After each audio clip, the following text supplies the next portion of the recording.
Pintu-pintu masuk jin ke diri manusia itu apakah juga mengikuti lubang yang ada di tubuh kita, misalnya melalui hidung, melalui telinga, mulut, atau langsung ada yang masuk ke hati, ke pori-pori, atau ke aliran darah gitu?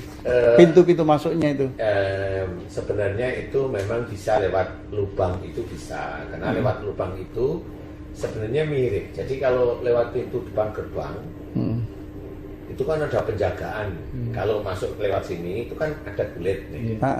Dia itu agak kesulitan masuk langsung ke kulit. Ini jin ya. Tapi jin dengan spesifikasi khusus ya. Umpamanya jin ini mau masuk ke hati nih. Jin ya. Bukan jin yang disuruh dukun, ini jin. Nah, dia itu kalau mau masuk lewat sini, dia kesulitan, dia nabrak kulit.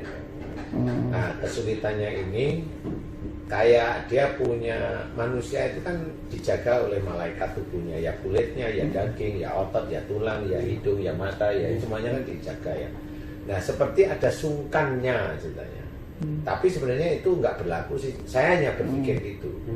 Tapi kalau dia itu di depan ada gerbang dijaga banyak, dia lebih gampang tuh gini. Gimana kalau kita bisa masuk, nggak ribet ditanyain macam-macam sama itu, tapi kita bisa masuk. Langsung. Itu ada jalan segini. Masuk situ. Nanti langsung ke dalam gedung ini. Paham nggak maksudnya? Nah jin itu ya sama kayak manusia. Cari celahnya. Celah yang masuk ke dalam apa? Hidung. Nah ini sampai ke paru-paru. Lah kalau dia nembus ini, dia nembus kulit, nembus otot, nembus ini. Nah itu kesulitan. Kecuali jin dengan tipikal dikasih makan, ditambahi kekuatan, ada alatnya.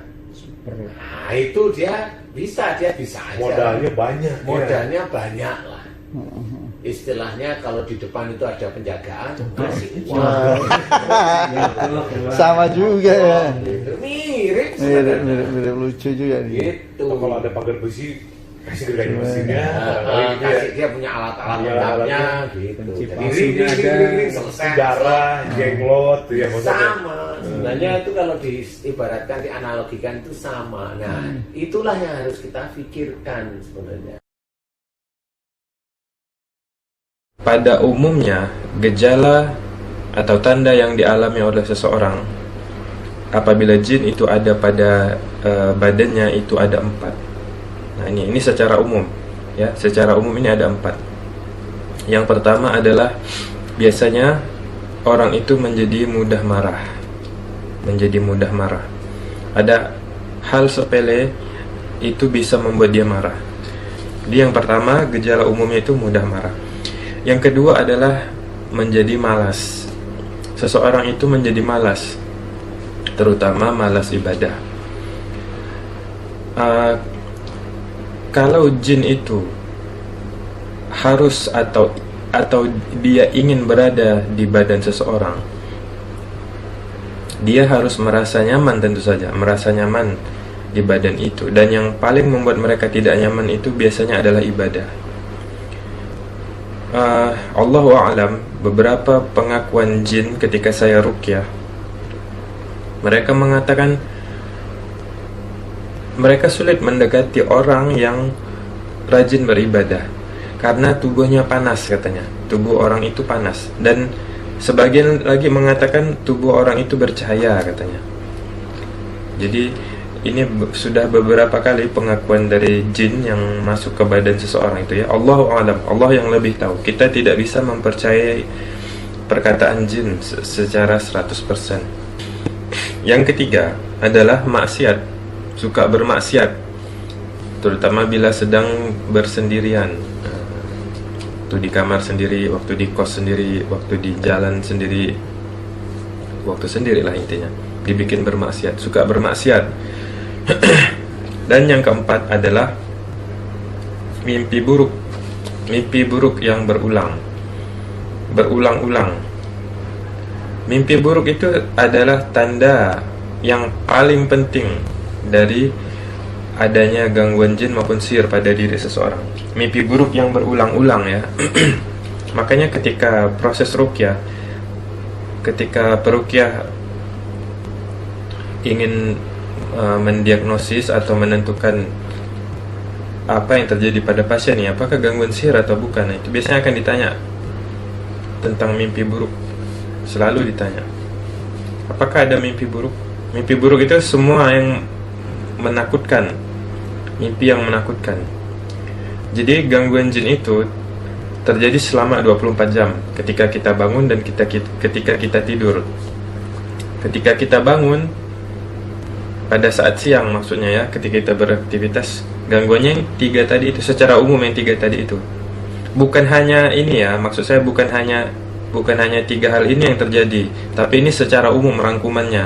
Yang mudah marah, yang malas ibadah dan aktivitas dan produktivitasnya, dan yang suka maksiat. Ini terjadi ketika kita sadar, ketika kita bangun di waktu siang. Nah, ketika waktu malam, ketika kita tidur, gangguannya tidak berhenti. Gangguannya berupa mimpi buruk. Itu mimpi buruk, mimpi yang menakutkan, yang membuat kita menjadi takut, kita menjadi lelah, kita menjadi lemah ketika kita bangun besoknya. Misalnya mimpi tentang binatang, mimpi bertemu ular. Yang paling sering itu ular biasanya. Mimpi bertemu ular, mimpi dikejar ular, mimpi digigit ular. Misalnya dia berjalan, kemudian dia melihat ular di sekelilingnya, di jalan-jalan itu. Atau dia melihat ada ular di depannya dari pohon misalnya, kemudian ular itu melompat untuk menyerang dia atau menggigit dia. Atau ada ular yang di tanah, yang di jalan itu mengejar dia misalnya. Mimpi ular, mimpi anjing, buaya, naga mungkin, atau monster. Ya, mimpi-mimpi tentang binatang biasanya. Yang kedua, mimpi yang temanya kematian, mimpi bertemu orang yang sudah meninggal.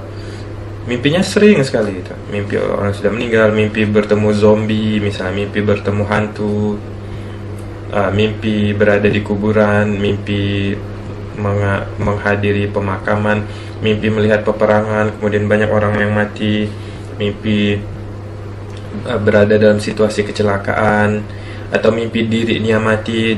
Dalam mimpinya itu dia mati, kemudian ruhnya meninggalkan jasadnya. Katanya, saya melihat jasad saya dimandikan, kemudian dikafankan, kemudian dikuburkan, katanya itu. Misalnya seperti itu.